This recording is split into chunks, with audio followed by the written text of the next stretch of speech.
रामायण और महाभारत बहुत लोग ये विषय चर्चा का केंद्र बन गया है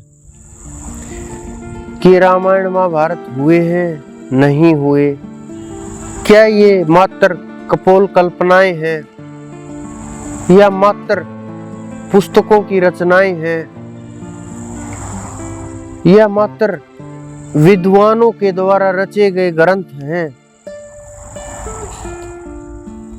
या लोगों को भ्रमित करने के लिए इनको लिख दिया गया है, ये कहानियां मात्र हैं।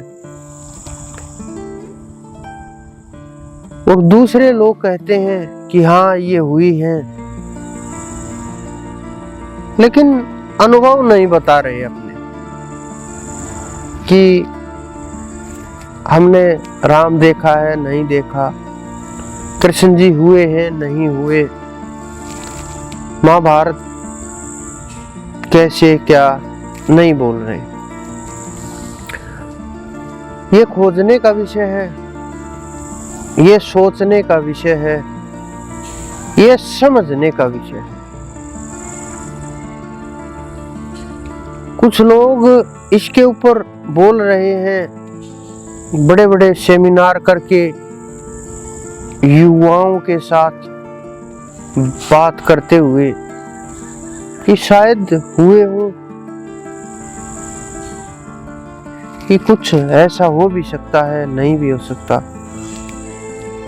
ये वो असफल आदमी श्री राम, इस प्रकार के सब अपनी तरह से प्रस्तुत कर रहे हैं।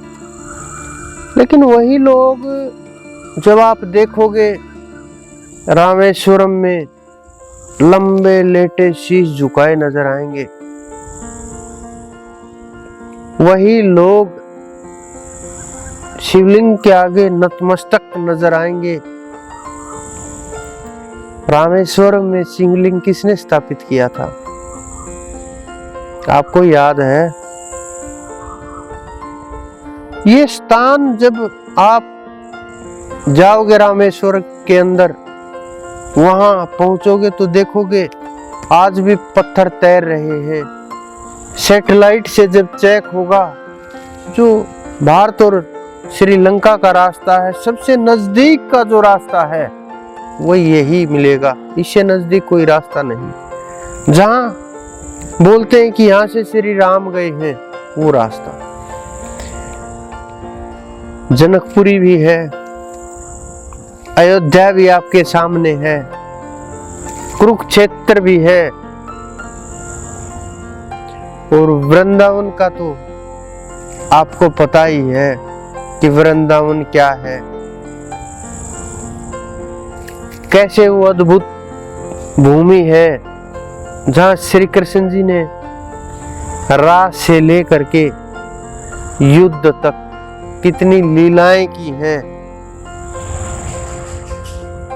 आप वहां जाओगे लीला भूमि के अंदर, आपको पॉजिटिव एनर्जी का एहसास होगा, आपको फील होगा कि हाँ कुछ तो है, कुछ अलग जरूर है, जो उस भूमि को आज भी महका रहा है। आप जा करके सरयू नदी के तट पर देखो कि हाँ सरयू नदी भी है। इस प्रकार से आप हनुमान जी को देखो, उनका भी जन्म स्थान। आप हस्तिनापुर जा करके देखो, वो भी जगह है। आप इंद्रप्रस्थ को भी देखो, वो भी है। जहां से पांडव निकले, बहुत जगह है कि कुछ तो है जो हमारे इतिहास में, जिसको इतनी जगह नहीं दी गई कि हम इनको अवतार पुरुष मान सके। बस कुछ लोग हैं जो अवतार मानते हैं,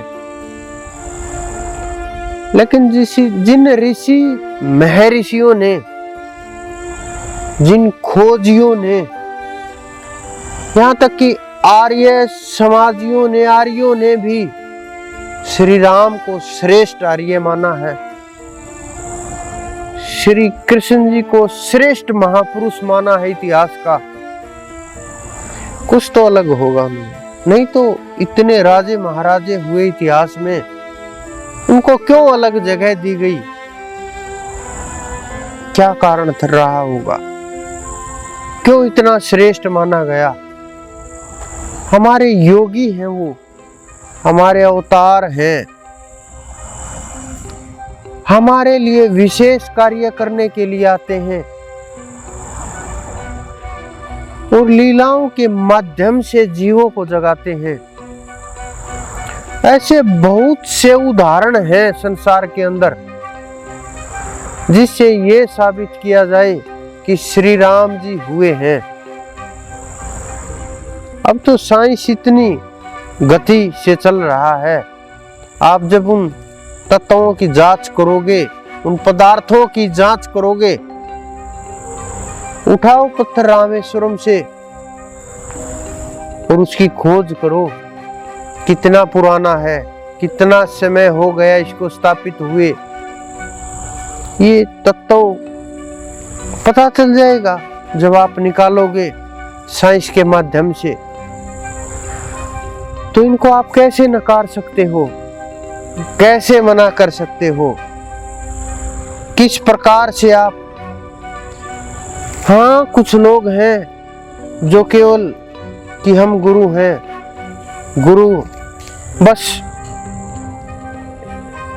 लेकिन वो गुरु परमात्मा के द्वारा बनाए गए नहीं हैं, अपने आप द्वारा निर्धारित किए गए स्वयं घोषित गुरु।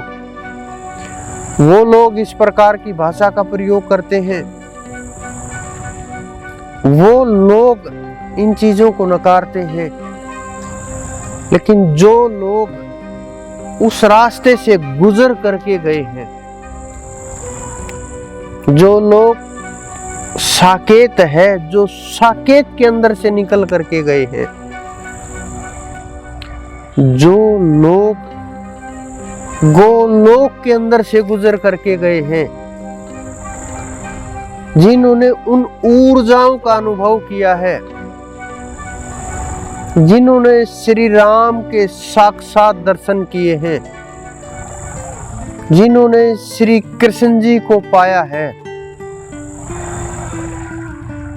बहुत से ऐसे जिनके पास श्री कृष्ण जी आते रहते हैं, मिलते रहते हैं।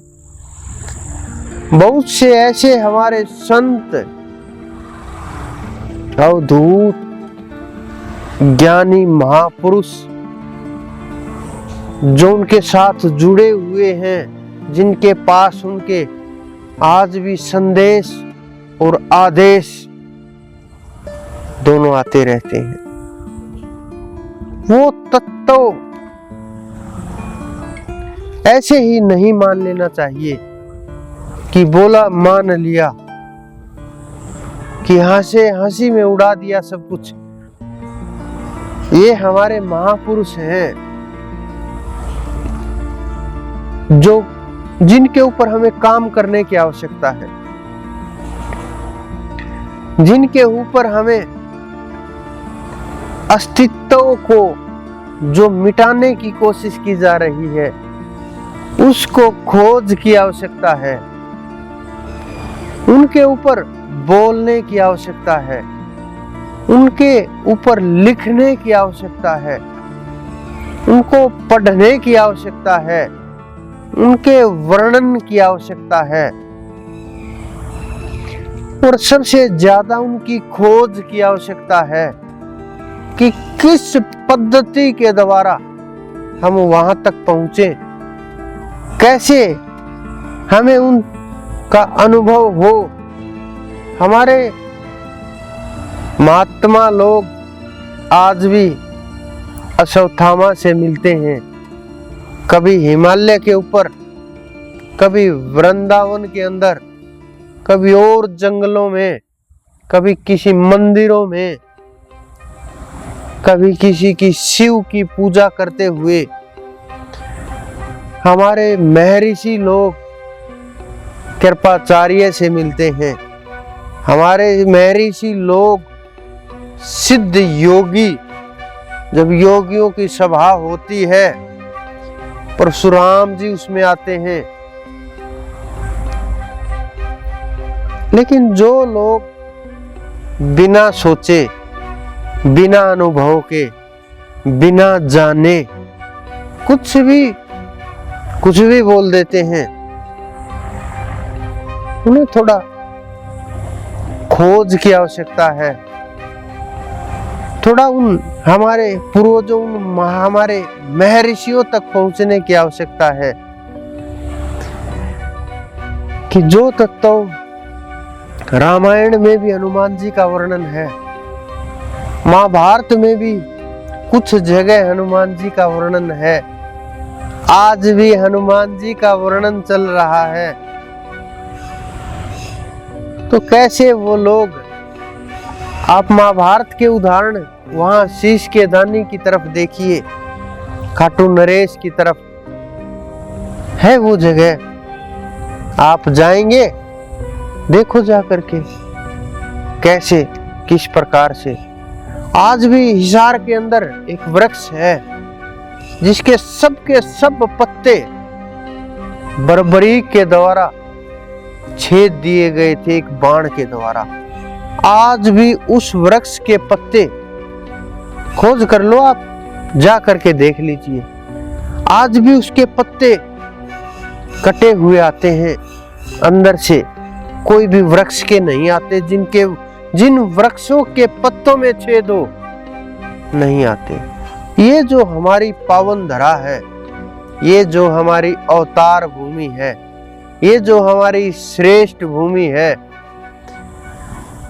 ये जिसने अवतारों को अनुभव किया है, ये भूमि जिसने के ऊपर अवतारों के चरण पड़े हैं, वो नदियां जिनके अंदर अवतारों ने खेल किए हैं, गंगा, यमुना, सरयू और बहुत सी ऐसी नदियां जहां हमारे अवतार जहां से निकल करके गए हैं, जहां से जल और नदियों को, जल और थल दोनों को पवित्र किया है। आप कैसे नकार सकते हैं ऐसे तत्वों को? हाँ, आप उनको जरूर जवाब दे सकते हैं कि ये सब जो हमारा इतिहास है, ये एक एक सूत्र में पिरोया गया है। जो लोग नकारते हैं वही लोग रामचरितमानस, रामायण, भागवत गीता, महाभारत, पुराण, उपनिषद, उन्हीं में से उदाहरण ले करके, उन्हीं में से शब्दों को उठा करके बोलते रहते हैं। बस इतना कि उनको कोई ये कहने वाला नहीं होता कि आप कल क्या बोल रहे थे, आज क्या बोल रहे हैं। क्या आपको अनुभव नहीं है? क्या आपको श्री राम वो ऊर्जा वहां से निकले, आपको अनुभव नहीं हुआ? अगर अनुभव है तो फिर क्या शब्द हैं ये? तो ये जो दोनों पक्ष के लोग, जब आप खोज करोगे, जब आपको अनुभव होगा, तो आपको पता चल जाएगा सच क्या है, झूठ क्या है। राम थे नहीं कहूंगा मैं, हुए थे नहीं कहूंगा, श्री कृष्ण जी हैं या नहीं है।